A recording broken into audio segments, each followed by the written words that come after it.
नमस्कार दोस्तों। आज के इस वीडियो में हम भारत के एक ऐसे मंदिर के बारे में जानने जा रहे हैं जिसका प्रसाद आप नहीं खा सकते हैं। दोस्तों, हम सभी भगवान को धन्यवाद देने, पूजा अर्चना करने अथवा अपने दुखों से मुक्ति पाने हेतु भगवान के मंदिर में जाते हैं और वहाँ मिलने वाले प्रसाद को ईश्वर का आशीर्वाद समझकर ग्रहण करते हैं। परंतु राजस्थान के इस मंदिर में कोई भी भक्त वहाँ का प्रसाद नहीं खा सकता है। जी हाँ दोस्तों, हम बात कर रहे हैं राजस्थान के दौसा की दो पहाड़ियों के बीच स्थित मेहंदीपुर बालाजी मंदिर की, जो बजरंगबली के प्रसिद्ध मंदिरों में शामिल है। दोस्तों, मेहंदीपुर बालाजी जयपुर से करीब 100 किलोमीटर दूर मेहंदीपुर बालाजी का ये धाम भगवान हनुमान के 10 प्रमुख सिद्ध पीठों में से एक है। वर्षों पुराना ये मंदिर बहुत अधिक सिद्धि प्राप्त है। भक्तों में मान्यता है कि इस स्थान पर हनुमान जी जागृत अवस्था में विराजते हैं। इस प्रसिद्ध मंदिर में पूरी साल भक्तों की कतार लगी रहती है, जिसमें से कई भक्तों को अपनी पीड़ा के निवारण हेतु आना होता है, तो कुछ भक्त खुश होकर भगवान को धन्यवाद देने और उनके दर्शन पाने के लिए आते हैं। आपको बता दें कि इस मंदिर में संकट मोचन हनुमान अपने बाल रूप में विराजमान हैं, जिनके ठीक सामने भगवान श्री राम और माता सीता की मूर्तियां स्थापित हैं। भक्तों की ऐसी मान्यता है कि मेहंदीपुर बालाजी मंदिर में महावीर हनुमान जी के दर्शन के बाद ऊपरी बाधाओं से लोगों को मुक्ति मिल जाती है और उन्हीं ऊपरी बाधाओं से छुटकारा पाने के लिए काफ़ी संख्या में भक्त यहाँ आते हैं।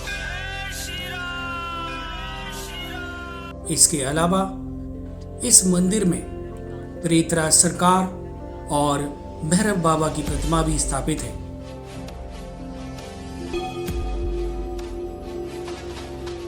प्रेतराज सरकार के दरबार में हर रोज 2 बजे पेशी कीर्तन किया जाता है। वहीं पर लोगों के ऊपर आई हुई ऊपरी बाधाओं को दूर किया जाता है। कहते हैं कि एक बार इस मंदिर में जो भी आता है वह हनुमान जी के दर्शन करने के बाद पूरी तरीके से स्वस्थ होकर वापस जाता है।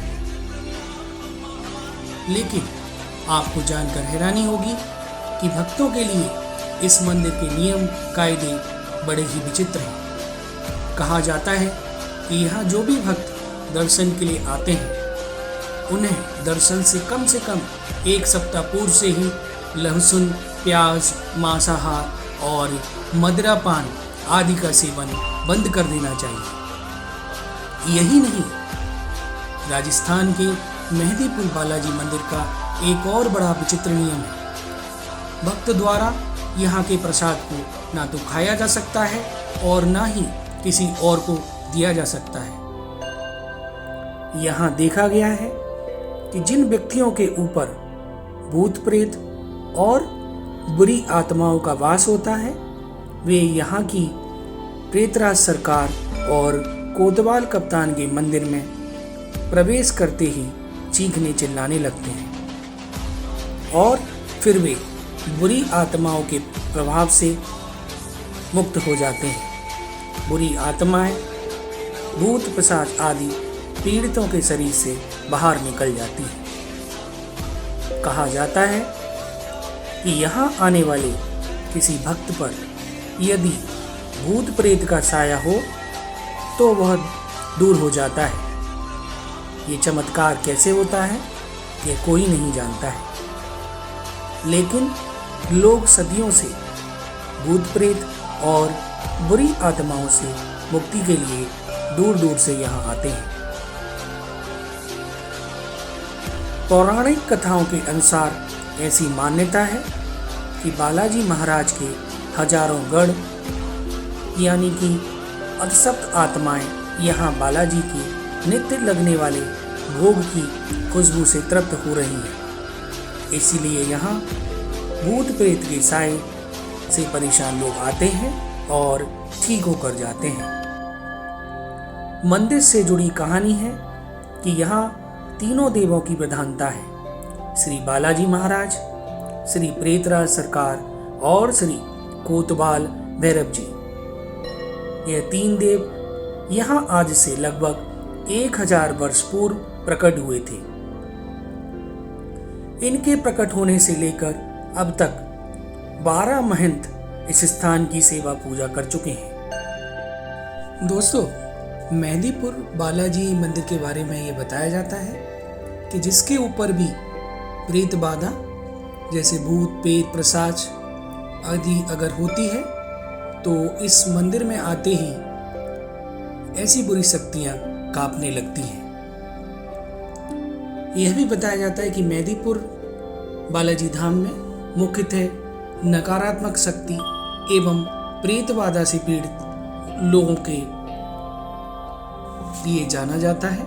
मान्यता है कि नकारात्मक शक्ति से पीड़ित लोगों को यहाँ शीघ्र ही मुक्ति मिल दी जाती है। बताया गया है कि मेहंदीपुर बालाजी धाम में स्थित बालाजी के सीने के बाईं ओर एक छोटा सा छिद्र है। इसमें से जल बहता रहता है। बालाजी के दरबार में जो भी आता है वह सुबह और शाम की आरती में शामिल होकर आरती के छींटे जरूर लेता है। माना जाता है कि ऐसा करने पर रोग मुक्ति और ऊपरी चक्कर से रक्षा होती है। इस मंदिर में 3 प्रमुख देवता हैं। इन तीनों देवताओं को विभिन्न प्रकार के प्रसाद चढ़ाए जाते हैं, जिनमें बालाजी महाराज को लड्डू का प्रसाद चढ़ाया जाता है। बालाजी महाराज लड्डू के प्रसाद से प्रसन्न होते हैं। वहीं भैरव जी को उड़द की दाल का और प्रेतराज को चावल का भोग लगाया जाता है। मंदिर में दरख्वास्त का प्रसाद लगने के बाद वहां से तुरंत निकलना होता है, जबकि अर्जी का प्रसाद लेते समय उसे पीछे की ओर फेंकना होता है। प्रसाद फेंकते वक्त पीछे की ओर देखना नहीं चाहिए। ऐसी भी मान्यता है कि इस प्रसाद को रोगी को खिलाने से रोगी के अंदर स्थित प्रेत को भयंकर कष्ट होता है और वह छटपटाने लगता है एवं उसे प्रेत बाधा से मुक्ति मिलती है। दोस्तों, यह वीडियो आपको कैसा लगा? आप अपने कमेंट के माध्यम से शेयर करें। इस वीडियो को लाइक करें, शेयर करें और चैनल को सब्सक्राइब करें। नमस्कार।